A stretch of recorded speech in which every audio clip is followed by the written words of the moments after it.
টানা 7 আসরের এক অদ্ভুত অভিশাপ, মৃত্যুর মুখ থেকে ফিরে আসা এক ফুটবলারের রূপকথা আর বিশ্বকাপের ইতিহাসে রেফারিদের নজিরবিহীন এক রেকর্ড।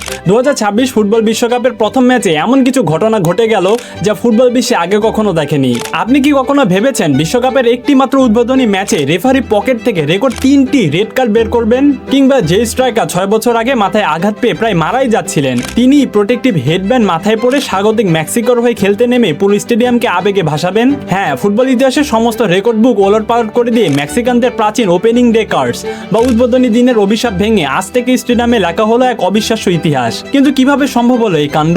চলুন উল্টানো যাক ইতিহাসের সেই রোমাঞ্চকর পাতা। ফুটবল বিশ্বে মেক্সিকো দলটি বছরের পর বছর তাড়া করে বেরিয়েছে এক অদ্ভুত মনস্তাত্ত্বিক দেয়াল। ফুটবল ইতিহাসে যাকে বলা হতো মেক্সিকানদের ওপেনিং ডে কার্ডস বা উদ্বোধনী দিনের অভিশাপ।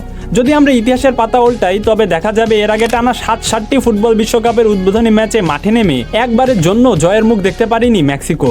প্রতিবারই প্রথম ম্যাচে এসে একরাশ হতাশা নিয়ে মাঠ ছাড়তে হয়েছে এই দলটিকে।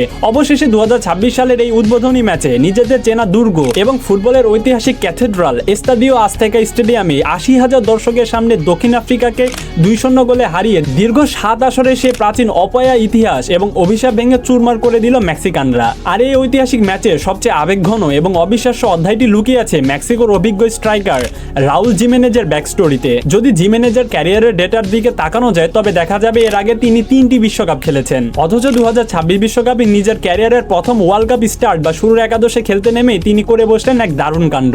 ম্যাচের 67 মিনিটে দুর্দান্ত এক হেডারে গোল করে মেক্সিকোর হয়ে নিজের 125তম আন্তর্জাতিক ম্যাচে 46তম গোলটি তুলে নেন তিনি। কিন্তু এই গোলের ভেতরের গল্পটা কোনো সাধারণ ফুটবলীয় পরিসংখ্যান নয় ভাই। আজ থেকে ঠিক 6 বছর আগে 2020 সালের 29শে নভেম্বর ইংলিশ প্রিমিয়ার লিগে আর্সেনালের বিপক্ষে একটি ম্যাচে মাথায় মারাত্মক চোট পেয়ে মাথার খুলি ফেটে গিয়েছিল জিমেনেজের। মাঠের মধ্যে তাকে অক্সিজেন দিতে হয়েছিল এবং তখন দলের খেলোয়াড় থেকে শুরু করে ম্যানেজার সবাই কাঁদছিলেন এই ভেবে যে জিমেনেজ আদৌ বাঁচবেন তো। আর সেই মৃত্যুর মুখ থেকে ফেরা অকুতোভয় যোদ্ধা জিমেনেজই আজ মেক্সিকোর ত্রাতা, যিনি গোল করে জেতালেন তার দলকে। এবার আসা যাক ম্যাচের সবচেয়ে বড় এবং ঐতিহাসিক রেকর্ডের পাতায়, যা ফুটবল ইতিহাসের সমস্ত রেকর্ড বুক ওলটপালট করে দিয়েছে। বিশ্বকাপের উদ্বোধনী ম্যাচে এর আগে কখনো এত কার্ডের ছড়াছড়ি দেখেনি বিশ্ববাসী। ম্যাচের দ্বিতীয় হাফে রেফারির পকেট থেকে লাল কার্ড বের করতে হয়েছিল 3টি। আর এরই সাথে দক্ষিণ আফ্রিকা 9 জন এবং মেক্সিকো 10 জনের দলে পরিণত হওয়ার মাধ্যমে ফুটবল বিশ্বকাপের ইতিহাসে এই প্রথম কোনো ওপেনিং ম্যাচে সর্বোচ্চ 3টি লাল কার্ড দেখার এক অল টাইম ওয়ার্ল্ড রেকর্ড তৈরি হলো। ফুটবল বিশ্ব চিরকাল মনে রাখবে 2026 সালের এই উদ্বোধনী ম্যাচকে।